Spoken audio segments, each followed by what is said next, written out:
Put myself in the safekeeping of your audience tonight, here, physically, and those who are watching, and ask them if they really think that's what I do or what I'm like. And that the reason the questions come to me, all of them so far, is not just because of my sexual charisma. But if it was that all this, this description of me as dogmatic and my only description of others as being dogmatic was true, then I wouldn't be able to correct it in the time of this show. Christopher, just getting to the point of why religion still resonates, here's a quote from your book for you to reflect on. Religion is the sigh of the oppressed creature, the heart of a heartless world. It is the spirit of a spiritless situation. Yes. This is the opiate of the people, quotation goes on. And it goes on even more beautifully to say that... no, it's not from me. It's not from me. It goes on to say that criticism of religion has plucked the flowers from the chain, not so that men and women may wear the chain without consolation, but so that they may break the chain and cull the living flower. It's from Karl Marx. It's the opening of his critique of Hegel's philosophy of right. It's the most misrepresented quotation, probably, of the 19th century. It's the one where he doesn't say religion is the opium of the people. But he does. It's the one that shows that atheists are not dogmatists. But he does understand, essentially, in making that point, why religion still resonates today. He understands why religion is ineradicable, why it's part of the human makeup and personality, and why it's the most interesting argument that we have, because it was our first attempt at philosophy, just as it was our first attempt at healthcare, cosmology, astronomy, and so on. It's the argument that never goes stale. But I think one of the strengths of your book is that you do concede that religion is ineradicable. So, given that reality, I mean, I come back to the point, why not drop the bagging and smearing, and let's say the solvent is respectful public discourse. We judge things by their fruits, and if there be arguments which are put which are misconceived, then we talk that out. Okay, hang on. Father, you're the soul of charity, but I mean, who's been bagging and smearing? And you've said that twice now.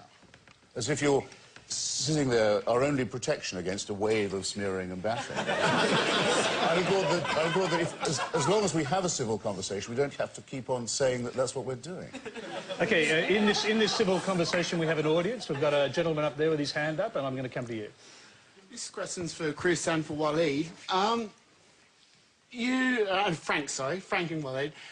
You said that we live in a pluralistic society, where a duality society. What is your views on gay marriage, and why is it there seems to be such opposition from the Christian and Muslim societies against it? Okay, we'll take a quick answer from Frank and Waleed on that. I've just finished a national human rights inquiry. We've heard about this constantly around the country. I would approach the issue of gay marriage distinguishing two things. One, people of a religious disposition may have a view about what they call the sacramentality of marriage. I would see that as a separate question from the civil institution of marriage. Now, in terms of the civil institution of marriage, I think one of the welcome developments in Australia is we've got to the stage of saying that discrimination against people on the grounds of their sexuality should be wiped out completely, and that we're a better society for that being the case. In terms of the next step, whether or not in civil law there should be a recognition of the bond between two men or two women as being the same as marriage as it's presently understood, the real issue, I think, is whether or not that decision is best made by our elected politicians or whether it's made by unelected judges. And I think at the moment in Australia the view has been that that should be a decision of our elected politicians. My own view is, moving around the country, I think that younger Australians, they don't see it as a problem. It's not an issue. I think for a lot of older Australians, it's still an issue, and guess what? A lot of them happen to be married. So in terms of a free and democratic society, for those who are civilly married, then we've got to bring them with us as we look at any change on that issue. All right, before I go to anyone else on that, you're watching Q&A. We actually have a video question that's going to... I think, continue this discussion. We're watching Q&A. Remember, you can send your web or video questions to our website. The address is on the screen. Like this video from Joseph Bromley of Malmesbury, Victoria. Hello, comrades.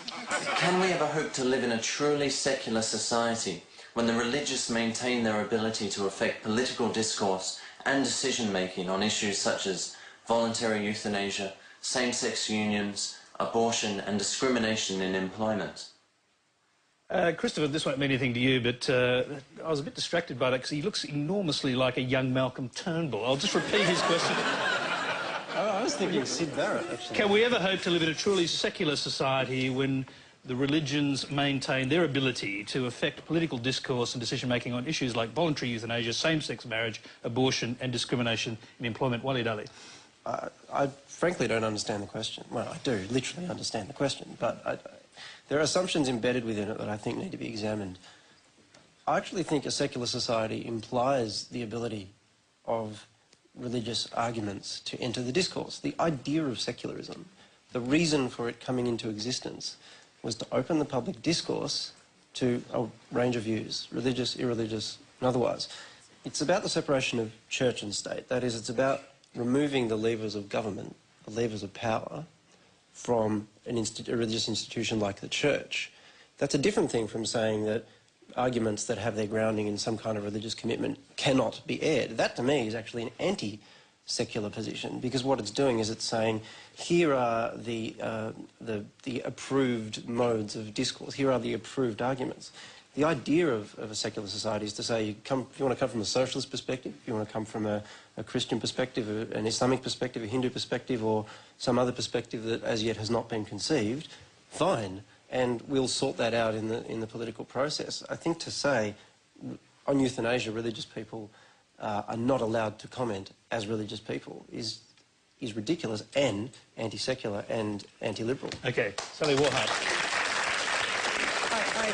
I agree with everything Walid said. If what the question was meant to ask was, you know, as meaning a society without religion, then I'd say you want to be careful what you wish for. And Perhaps he's talking about a society without politicians who are expressly religious. Well, then maybe we should all be praying very hard for that. I'm not sure.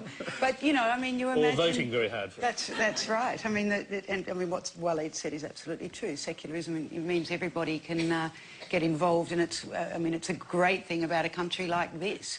But, you know, you imagine back in time. I don't want to imagine a world that never had Mozart or Bach in it, you know. You have to be careful what you ask. You're not religious, though. Why do you value religion?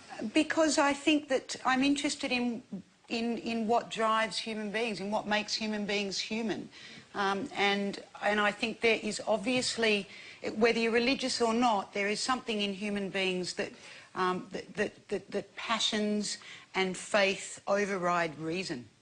In just about everything we do, from we get up in the morning and we choose what to wear, or, you know, there's a lot that's going on in human behaviour that is not that well thought out, and in fact a lot of our reason is in analysis. It's after the fact, and I think that... None the worse for that, though. No, well, you need both, you know. Though it's true there aren't many secular Gothic cathedrals, for example.